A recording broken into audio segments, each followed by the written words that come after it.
간밤에 미국에서는 7월 FOMC 회의가 열렸습니다. 금리를 기존 수준으로서 동결하는 등 눈에 띄는 언급은 별로 없었고요. 그에 따라서 주가, 금리 등 가격 변수에도 큰 변화는 없었습니다. 표면적으로는 관심을 끌지 못했지만 내면적으로는 하반기를 좌우할 변수가 무엇인지에 대한 암시를 좀 줬다라는 생각이 듭니다.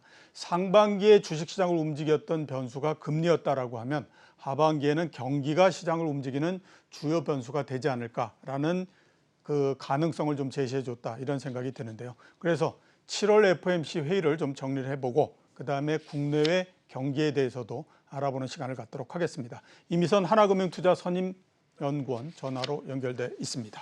예, 나오셨습니까? 네, 안녕하세요. 예, 한국투자연구원입니다. 예, 안녕하세요.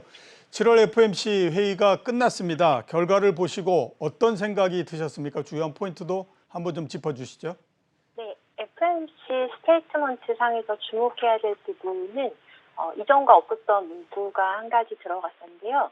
그 QE를 시작한 이후에 미국 경제가 지금 연준이 목표로 하고 있는 이 두 가지 목표, 그러니까 맥시멈 인플로이먼트라고 하는 완전 고용과 그다음에 프라이스 스테빌리티라고 하는 2% 장기적인 인플레이션 목표, 이 달성을 위해서 좀 진전해 왔다라는 문구가 있었고요. 그만큼 좀 상황이 호전이 됐다라는 평가가 있었고, 커미티는 앞으로 있을 회의들에서 이러한 여건들을 계속 평가해 나갈 것이다라는 부분이 있었습니다. 그래서 일단 경제 여건은 좀 진전이 됐다라는 연준의 평가가 있었고, 자산 매입을 줄여나갈지 여부를 결정하기 위한 어떤 초기 단계에 접어든 걸로 평가가 됩니다. 그리고 앞으로 있을 회의들에서 이러한 부분들을 우리가 어떻게 할지 결정을 해 나가겠다라는 문구가 들어갔기 때문에 어떤 포문은 연 계기는 됐다고 보고요. 그렇지만 이 문구하고는 또 약간 상반되게 기자회견에서 드러났던 파월 의장의 발언들은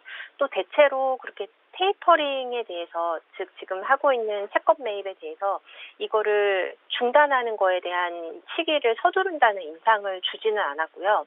그다음에 특정 시기에 대한 힌트도 제공되지는 않았습니다. 그래서 질문 중에 한 가지가 지금 테이퍼링을 좀 이제는 이제 자산 매입을 중단하는, 그러니까 테이퍼링을 시작하게 되는 어떤 기준으로서 어떤 상당한 어떤 지표들의 진전이라는 표현을 했는데, 그게 어떤 걸 의미하는지 이런 걸 묻는 질문이 있었는데요.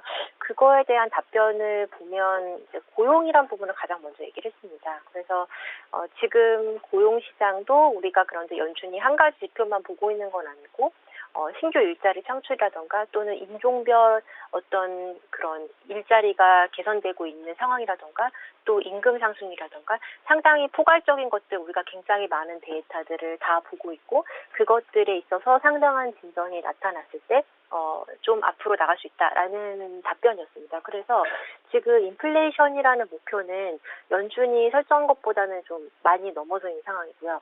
고용이라는 목표는 그 목표에 아직 도달하지 않은 상황인데요. 지금 이 고용이라는 거에 조금 더 포커스를 맞추고 있는 걸로 생각이 듭니다. 근데 지금 최근에 미국의 실업률이 떨어지는 속도가 생각보다는 좀 더디게 진행이 되고 있습니다. 그래서 이러한 것들을 종합을 해서 이렇게 생각을 해보면 연준이 시장 생각하는 것보다 테이퍼링 시기를 그렇게 이제 앞당기는 게 아니라 조금 더 뒤로 지연시킬 가능성도 있지 않나, 훨씬 더 좀 조심스럽게 접근하고 있지 않나라는 좀 판단을 하고 있습니다. 예, 고용을 얘기를 했고 지금 연준 입장에서는 확인의 확인을 거치는 그런 네. 과정이 아닌가라는 생각이 듭니다. 좀 전에 말씀하셨던 것처럼 테이퍼링에 관련해서 구체적인 방법이나 일정표 이런 것들을 제시해 주지는 않았는데요. 다만 이제 조건은 좀 무르익어 가고 있다라는 그 전향적인 태도를 좀 보이지 않았나라는 생각이 들거든요. 연구원님 그 생각하시기에 테이퍼링의 시기는 어느 정도로 지금 그 짐작을 하십니까?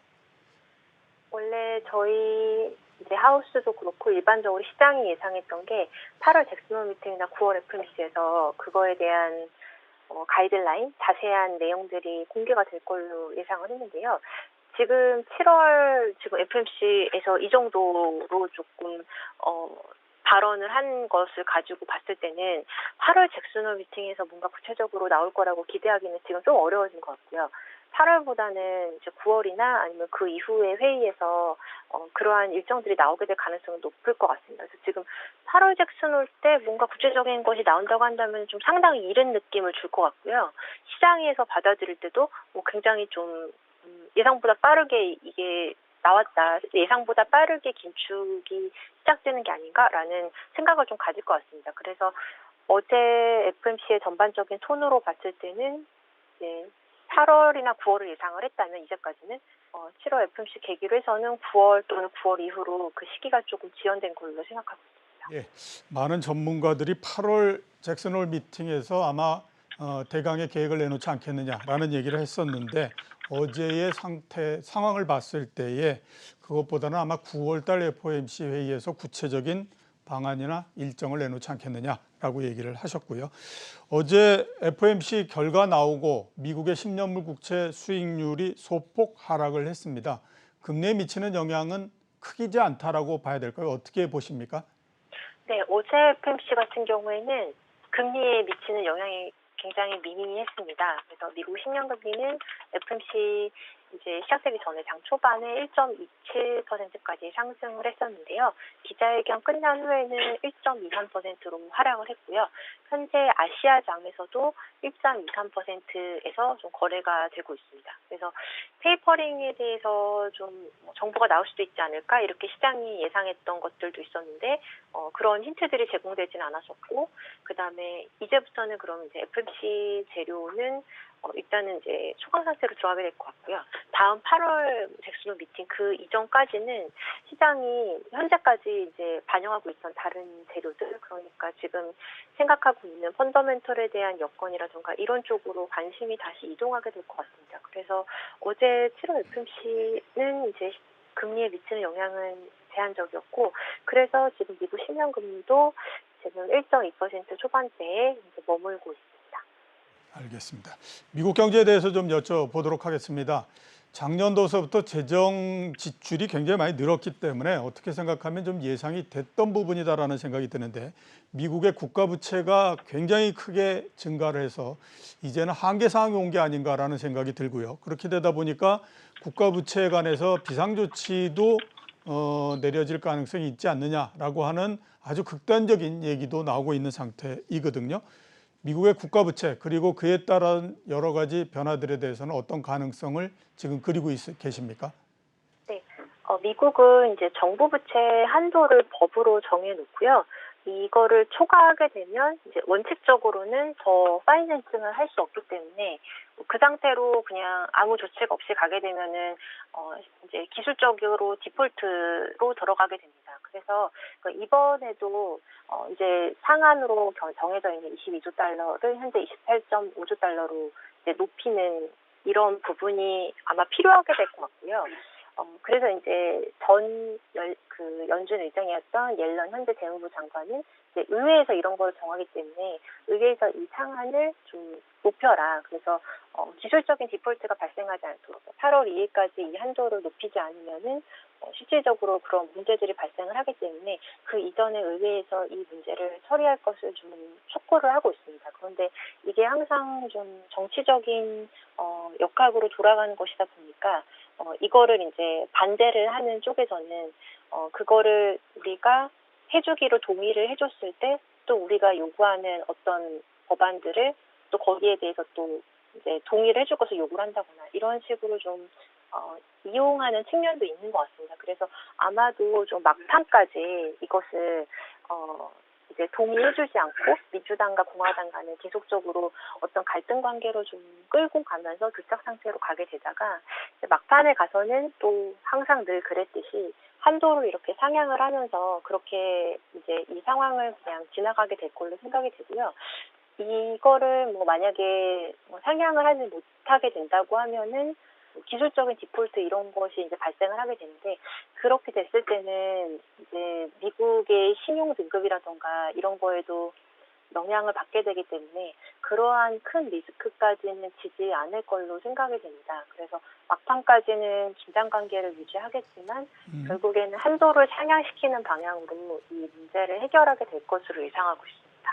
예, 미국의 부채 한도 와 관련해서 2011년도에 워낙 주식시장이 크게 한번 뛰어가지고 이때만 되면 아마 계속해서 그때 기억을 되살리는 것 같습니다. 당시에 보면 지금과 똑같이 부채 한도 협상에 시간이 있었고, 그 다음에 또 그거를 그 시간까지도 그 처리를 못하는 바람에 미국의 S&P가 미국의 국가 신용 등급을 떨어뜨리면서 주가가 갑자기 엄청나게 하락을 해버린 그런 그 경우가 있었는데, 그래서 아마 8월 2일까지 지금 어떻게 되느냐를 굉장히 그 촉각을 곤두세우고 보고 있는 그런 상태가 아닌가라는 생각이 드는데, 이미선 연구원님은 그게 아마 시간 내에 어느 정도 처리가 될 거다, 이렇게 지금 전망을 하고 계시는 것 같습니다. 네, 자, 국내 경제에 대해서 한번 좀 여쭤보도록 하겠습니다. 2분기에 성장률 0.7% 나왔고요. 올해 4% 성장할 거다라고 지금 기대를 하고 있는 상태이거든요. 연구원님은 어떻게 보십니까? 4% 성장이 가능하다고 보십니까? 지금 시장의 의견은 둘로 나눠져 있는 것 같은데요. 네, 저희 하우스는 연간 4% 성장률 전망 예상하고 있고요. 그 2분기 GDP 내용을 보면 근데 이제 수출이랑 투자 쪽이 생각보다 예상했던 것보다는 조금 더 약한 모습을 보였던 게 그게 좀 눈에 띄기는 했었고, 근데 그거를 이제 커버를 해줬던 것이 이제 민간 소비 쪽에서의 강한 회복이었던 것 같습니다. 그리고 3분기가 되면 아마 QOQ 기준으로 봤을 때 그 2분기 대비해서 수출이나 이런 부분은 아무래도 좀 그 성장의 모멘텀이 좀 떨어지는 쪽으로 나오게 될 걸로 생각이 되고요. 수출과 관련된 지표들 이런 것들은 올해 2분기가 아마 국내는 그 정점을 이제 기록을 한 것으로 그렇게 판단합니다. 그래서 하반기와 가면서 둔화되는 흐름이 나올 걸 예상을 하는데, 이제 하반기에 이제 34.9조 원의 추경이 이제 편성이 되고 그것이 이제 실행이 될 것으로 그렇게 계획이 되어 있는데요. 그래서 하반기에 수출에서 좀 약해지는 부분을 아마 이 추경 쪽으로 조금 보완을 하게 될 것 같고요. 그 연간 이제 4% 달성하려면 이제 3분기, 4분기 평균적으로 한 0.6 정도? 예, 이렇게 분기 성장을 하게 되면은 이제 달성이 가능한데, 저희는 4% 정도의 성장은 뭐 가능할 것으로 예상을 하고 있고요. 지금 다른 IMF나 OECD 이런 이제 해외 쪽에서의 전망도 4% 초반 정도로 예상을 하고 있는 걸로 알고 있습니다. 예, 4%는 가능할 거다라고 말씀을 해주셨고, 하반기에는 수출이 정점을 찍고 좀 내려오는 대신에 추경의 영향으로 해서 내수 쪽이 좀 괜찮기 때문에 4%가 뭐 가능하다, 이렇게 말씀을 해 주셨습니다. 한국은행에 대해서 한번 좀 여쭤보도록 하겠습니다. 금리 인상을 하겠다라고 하는 뚜렷한 얘기를 지금 계속하고 있는 상태인데요. 금리 인상이 언제쯤 될 거라고 보시고, 그다음에 연내에 한 번 인상을 할까요? 두 번 인상을 할까요? 어떻게 지금 전망을 하고 계십니까?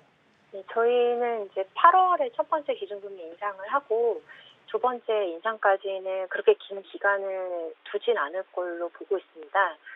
지난번 코로나 이후에 기준금리 75bp를 인하할 때 50bp 인하를 한 번에 했었던 적이 있었고요. 그래서 이번에도 기준금리 인상을 할 때 50bp 정도를 되돌리는 거는 긴축으로의 어떤 정책 방향이라기보다는 일부 좀 이머전시한 상황에 대응하기 위해서 금리를 이례적으로 낮췄던 거에 대한 일부 이제 복원을 시키는 어떤 단계라고 판단을 할 것 같고, 그런 관점에서 이제 올해 중에 8월과 10월 이렇게 두 번의 금리 인상을 예상을 하고 있습니다. 지난 7월 금통위 때 한은 총재의 발언들과 그다음에 내용들을 보면 사실상 8월 금리 인상을 시사했다고 그렇게 판단하고 있고요. 예. 또 시장이 예상을 하는 것도 첫 번째 금리 인상 시점에 대한 시장 예상도 7월 금통위를 기점으로 해서 10월에서 8월로 좀 앞당겨지는 그런 변화들이 좀 있었습니다. 8월과 10월 정도에 한 번씩 금리를 인상하지 않겠느냐. 왜냐하면 작년도에 금리를 내릴 때에 마지막에 60bp 정도로 굉장히 빠른 속도로서 내렸기 때문에 그 정도를 복원시키는 형태로서 진행을 하지 않겠느냐라는 얘기를 해주셨습니다. 곤란한 질문 하나 좀 드리도록 하겠습니다. 내년도 3월 달에 대선이 있는데 그 이전까지, 그러니까 내년도 1분기에는 금리를 인상하지 않을 거다라고 하는 것이 거의 대부분의 생각이거든요. 정치적인 그런 이유 때문에. 연구원님도 동일하게 보십니까? 어떻게 판단하십니까? 완전히 불가능하다고 보진 않는데요. 예, 그 여러 가지 옵션들 중에서 내년 1분기가 있고 올해 10월, 11월, 8월 이렇게 남아있는 일정들 속에서 한은에서 선택을 한다면 굳이 내년 1분기까지 미루지는 않을 것 같습니다. 예. 선택의 여지가 있기 때문에 예, 1분기보다는 그 이전을 선호할 것으로 생각합니다. 예. 그 1분기보다는 그 이전을 좀 선호할 거다. 이렇게 말씀을 해주셨고요. 하반기는 전체적으로 봤을 때의 금리를 인상하는 시기입니다. 그렇게 되면 이제 채권 시장에 대한 전망도 조금 달라질 것 같고, 그 다음에 그에 따른 전략도 조금씩 달라질 것 같은데 어떻게 지금 그 전략을 짜고 계십니까? 지금 기준금리 인상을 반영하면서부터 금리가 많이 상승을 했고요. 그래서 예, 3년 금리도 지금 1.5%까지도 상승을 했다가 최근에 다시 1.4% 내외로 이렇게 내려와 있는 상황입니다. 그래서 만약에 저희가 예상한 대로 올해 8월과 10월 기준금리 인상을 해서 연말에 1%까지 기준금리가 인상이 되고 당분간 그 상태로 기준금리가 1%로 유지가 된다고 하면 지금 3년 금리 같은 경우에는 1.3% 초중반 정도에서 수렴을 하면서 안정될 것으로 예상을 하고 있습니다. 그래서 지금보다는 다소 낮아진 정도의 레벨에서 안정을 찾게 될 걸로 보이는데 그 과거에 우리가 기준금리 인상했을 때 채권금리의 움직임들을 보면 이제 기준금리 인상하기 직전에 인상 소수 의견이 나온다던가 그럴 때 이제 시장이 가장 어떤 경계감을 가장 많이 반영하면서 금리가 미리 선반영하면서 상승을 하고 그 이후에 실제 인상이 되는 과정 속에서는 금리가 하향 안정되는 모습들을 보였습니다. 그래서 이번에도 그런 비슷한 패턴을 나타낼 것으로 예상하고 있습니다. 예, 알겠습니다. 오늘 연결해 주셔서 감사합니다. 예, 감사합니다. 예, 지금까지 이미선 하나금융투자 선임연구원이었습니다.